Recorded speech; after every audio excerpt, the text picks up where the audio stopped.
So we're out this morning and practice some recall with Miss Poppy here and name recognition. She's a little unsure of the camera, so it'll give her some time to get comfortable with it.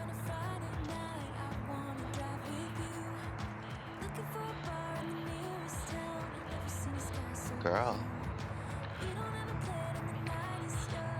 She's got the freedom leash so that way we can practice recalling from a distance.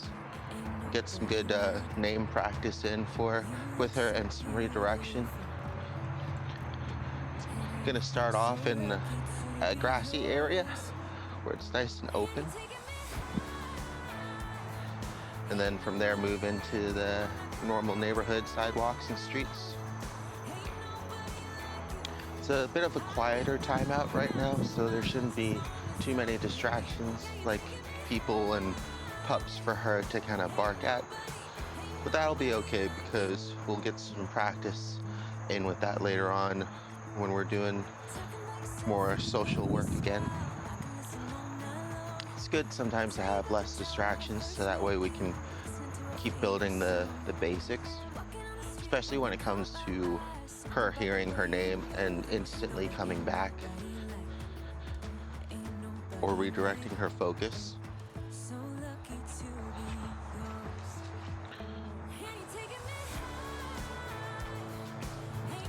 You can tell how skittish she is of certain things, the drain there. She is doing a good job of just sticking with me and using her nose. The leash is unlocked, so she can travel up to about 26 feet away. It's always important that you're very mindful when using this kind of leash. A lot of times clients or people will accidentally get rope burn because they panic, and instead of just pressing the button to stop it and learning how to reel them back in, they'll kind of panic and they'll reach out and grab the leash as it's, quickly running out, causing the rope burn. It's probably the most common injury that happens. And then the next one is just not paying attention, or their dog not really used to having a longer leash connected to them, and they get wrapped up in the trees, things like that. Good girl. So I'm just kind of walking around. I'm gonna go ahead and preload a treat. She's got some reverse sneezes going on, so I'll let her work through those first. Good girl. Poppy, come. So very easy one there. She was already paying attention to me. Just called her name and gave her a reward for coming the rest of the way. I'm gonna go ahead and preload another treat. Want her to get distracted or maybe even move further away. All right, perfect. So we got a pup here. He's up in the window there. She doesn't really see him. There we go. Poppy. Poppy. Yes, good girl. Come.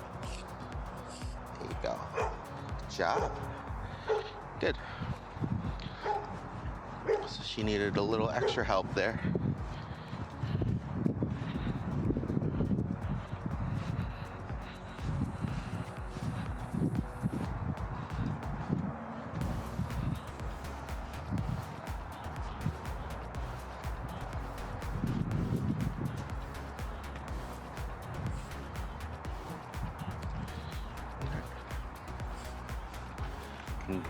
Now that we're going towards the neighborhood, it's going to be important that we're very mindful of our surroundings. Right? It's going to be quieter. There should be no kids because they're all at school, and less cars because most people would have commuted to work or they would have started their work from home days. But there's still some traffic every now and then, so it's important to know how to use this kind of leash and pay attention to the environment so that way you can quickly lock it if necessary. Go ahead and get another treat ready.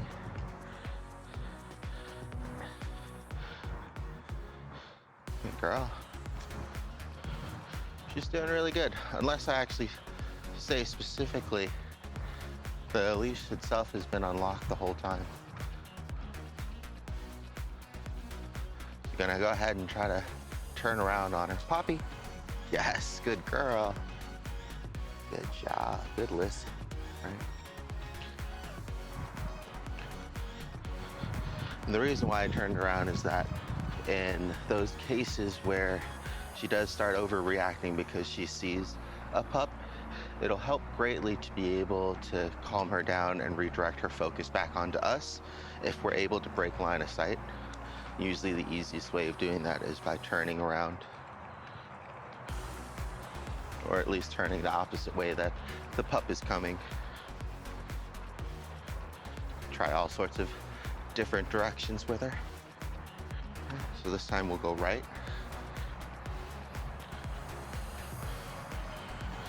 Kind of fake like we're going left with her. Poppie. Yes, good girl. Poppie, wait. Very good. Perfect. All right. So a couple back-to-back redirects there, just because I didn't want her to just run out into the middle of the street. The first one was to make sure she doesn't go left. The second one was to make sure that she stops and waits for us. Good girl, come. Then after we check the roads, make sure they're clear, go ahead and cross.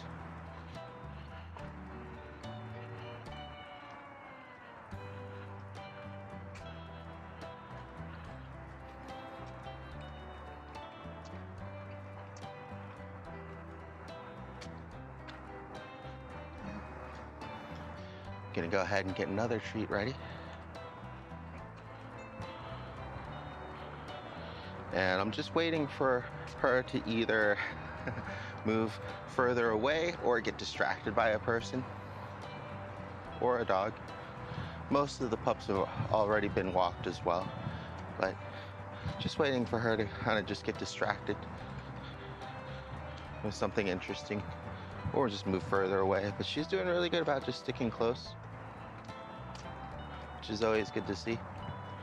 When she checks in, I still want to give her that praise.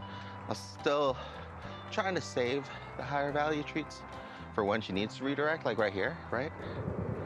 Hi, how you doing? Poppie. Poppie. Yes, good girl. Perfect. Almost, right? So we got her to break line of sight.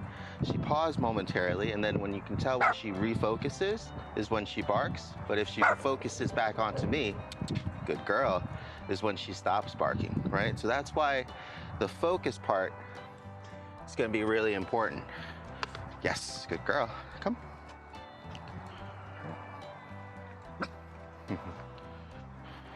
So she's still a little antsy, but now she sees them without barking, so that's really good. Good girl. Good. Right, so sometimes it's just the initially seeing somebody and the surprise more than anything else. Good girl. So we want to try to calm her down, give her an opportunity to settle, and then give her another opportunity to get used to whatever it was that kind of surprised her enough that she felt the need to be apprehensive or unsure of, and give her that opportunity to kind of get sure of it again. Good girl. All right, let's go.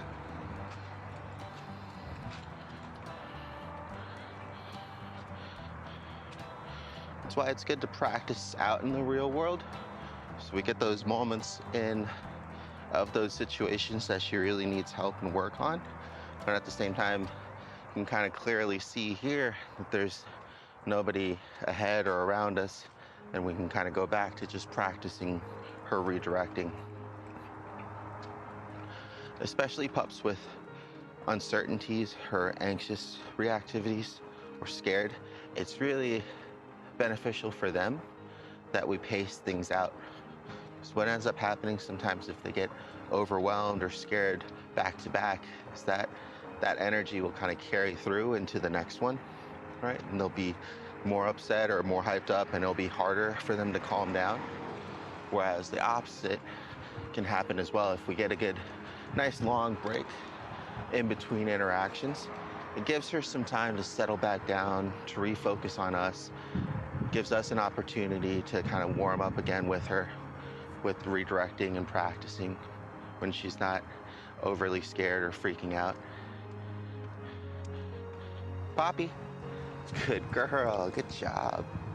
So you can kind of see there the difference between her being fixated on something else and how hard it was to pull her away, and then not having anything around. She almost responded pretty much immediately to her name with the recall. That's really good.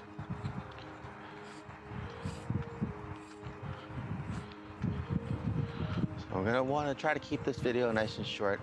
I think those were some really good interactions that we had with the neighbors there. I'm gonna go ahead and just keep practicing around the block with her. I'll start recording again if anything interesting does happen, but if not, I want to try to keep this video nice and short for the parents.